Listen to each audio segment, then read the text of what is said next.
Salve, amigos!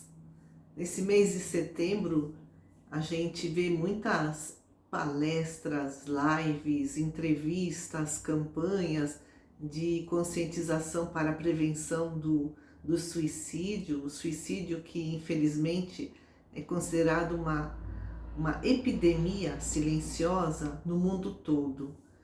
E então, nesse momento, nós vamos falar de causas do suicídio e prevenção do suicídio. No Evangelho segundo o Espiritismo, no capítulo 5, versículos 14 a 16, a espiritualidade nos diz que a maior causa do suicídio é não suportar as vicissitudes da vida, as contrariedades da vida, não suportar e desesperar-se. E também fala de causas involuntárias, embriaguez e loucura.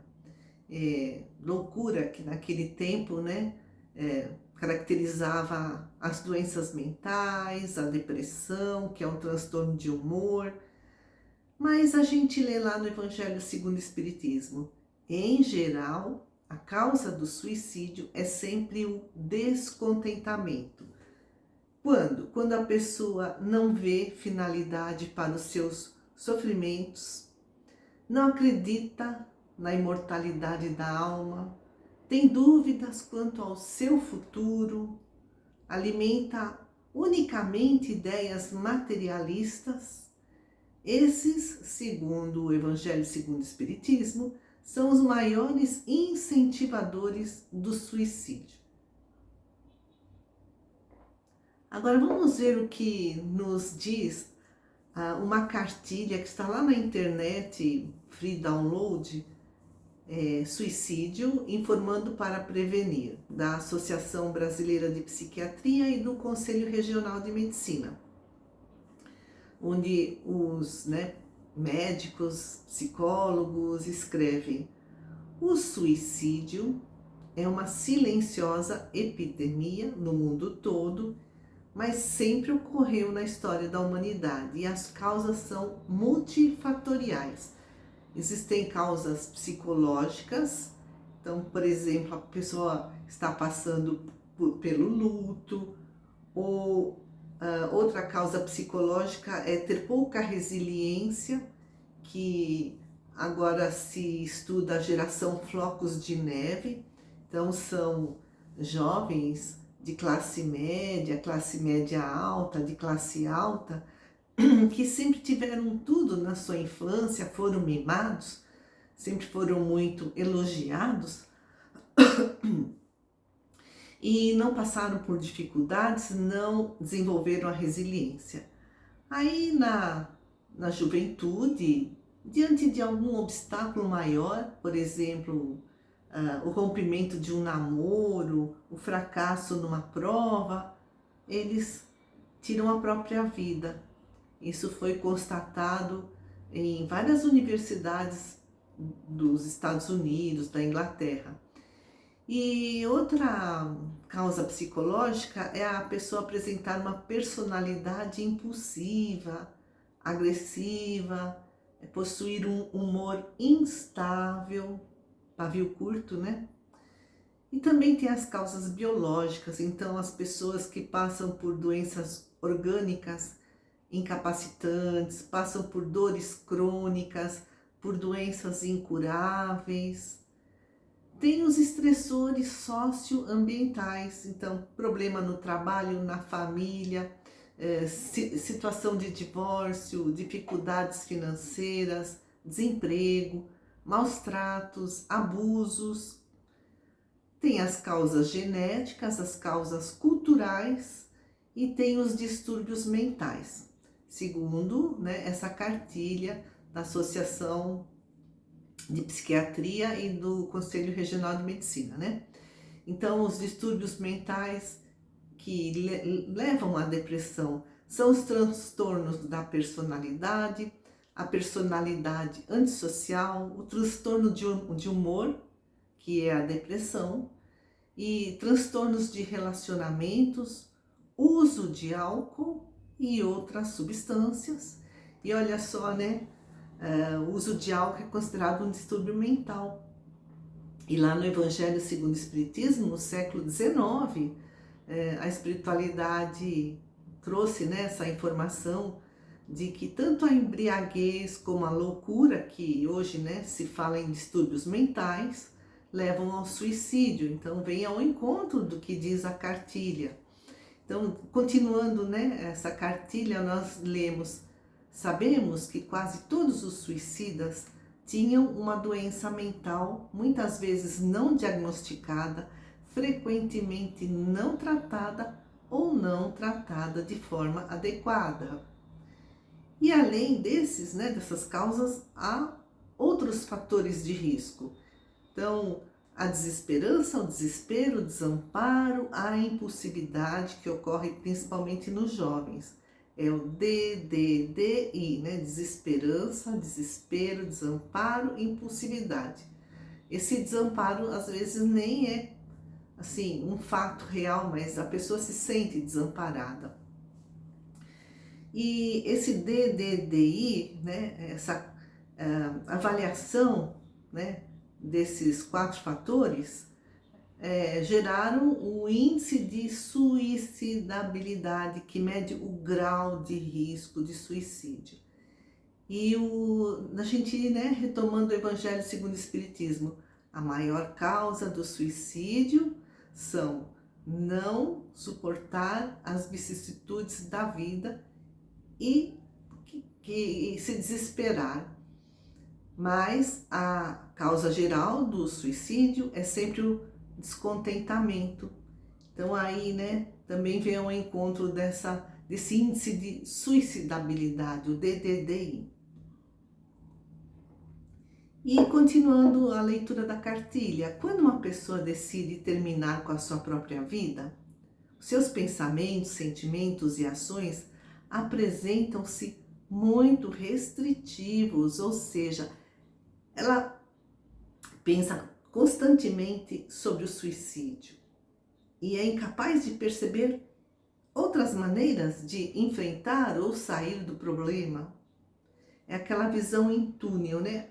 E aí, para ela, a única saída é a morte. Por quê? Porque para ela, o sofrimento é intolerável, né? O Evangelho fala para ela, né? As vicissitudes da vida são insuportáveis. Para ela, o sofrimento é inescapável, não tem saída. E é interminável, né? Não vai acabar nunca.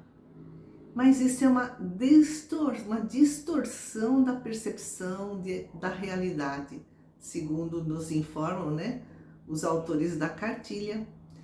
E essa avaliação negativa de si, do futuro, né? Então, para ela, o futuro é sombrio, sem perspectiva, leva a uma ausência de planos. E isso leva a uma ideação suicida. A pessoa começa a pensar, né, em tirar a própria vida, até, por fim, chegar ao ato do suicídio. Na cartilha lemos: o peso da decisão de morrer repousa na interpretação dos eventos. E a maioria das pessoas, quando saudável, não interpreta nenhum evento como devastador o suficiente para justificar o ato extremo, né, do suicídio.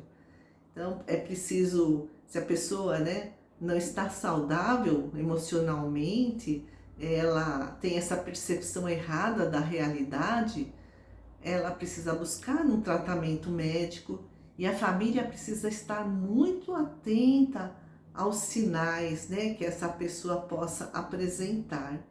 Porque, e outra coisa muito importante, se já houve uma tentativa prévia de suicídio, isso já é um fator de risco. A pessoa que já tentou o suicídio, ela tem 5 a 6 vezes, né, mais chances de tentar novamente. Então, a família precisa estar atenta aos comentários que ela faz. Ela está desesperada, ela está se sentindo desamparada, ela está sem esperança, é o DDD, né? Que podem ser manifestações de ideação suicida.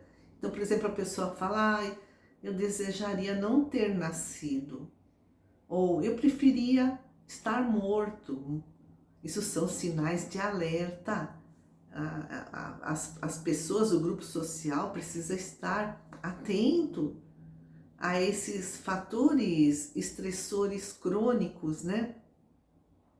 Inclusive, assim, coisas que aconteceram recentemente que levaram ao estresse na vida dessa pessoa, né? Então, por exemplo, perda de emprego. Então, ela acabou de perder o emprego, uma separação conjugal, ou luto pela morte de um ente querido, né? Então, outra situação de alerta. Às vezes, ela deixa mensagens de despedidas, bilhetes, recados nas mídias sociais, inclusive. Então, ela começa a se preparar para o suicídio. Ela faz testamentos, seguro de vida, né, doação das suas posses, ou então ela acumula comprimidos, planejando uma overdose. São comportamentos de despedida. E também é preciso estar atento se não há meios acessíveis ao suicídio próximos a ela, né? Armas de fogo, locais elevados, né? Medicação em grande quantidade. E isso aumenta a chance assim, de uma eventual tentativa de suicídio. É preciso também prestar atenção se a pessoa não tem esse comportamento de impulsividade, porque às vezes ela nem tinha planos de tirar a própria vida, mas dá aquele impulso que às vezes dura minutos, ou às vezes horas. Isso acontece mais com os jovens, com os adolescentes, e acontece muito quando existe abuso de substâncias, né? Álcool, drogas. E existem também, né, esses motivos aparentes ou ocultos. Então, na verdade, quando ela fala assim, eu queria tanto acabar com a minha dor, eu queria encontrar descanso, eu queria que esses sofrimentos acabassem rapidinho, são sinais de alerta. E aí é preciso esclarecê-la que a vida continua após a morte do corpo físico e as consequências do suicídio não são felizes.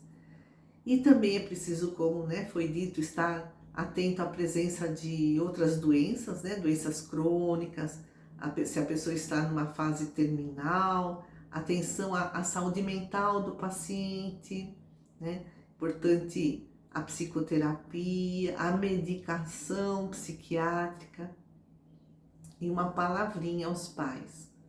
Prestar atenção na criança, no adolescente, no jovem, se ele está passando por dificuldade, se ele está se isolando, se ele tem comportamentos impulsivos, se ele alimenta uma tristeza constante, se ele tem uma distorção da imagem do seu corpo, ele se acha feio, se acha gordo, se acha magro, se ele está com dificuldade de relacionamento com as pessoas da sua própria idade, se ele está se sentindo inseguro, se está acontecendo queda no desempenho escolar, se surgem crises de raiva, se naquele momento a autoestima dela está baixa, se ela tem atração por comportamentos de risco, se ela se automutila, então agride o próprio corpo físico, se ela consome álcool, drogas. E além do tratamento médico e do apoio da família, tem outros fatores protetivos. Então, ajudar a pessoa a elevar a autoestima, ou se somos nós que estamos passando por essas dificuldades, procurar elevar a nossa autoestima, valorizar-nos, O trabalho voluntário ajuda muito, porque aí a gente se sente útil, a autoestima sobe.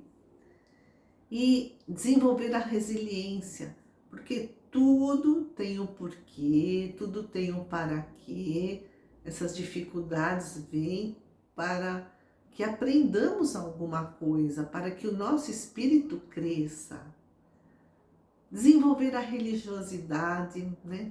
Então, ter a ligação com uma força superior. Deus, Jeová, Alá, né? Ter um sentido existencial, projetos de vida e saber que a nossa vida sempre importa para alguém.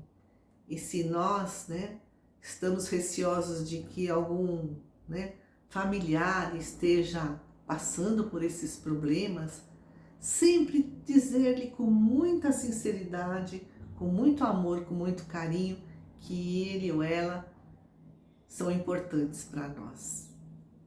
Amigos queridos, agradeço muito a atenção. Até o próximo vídeo.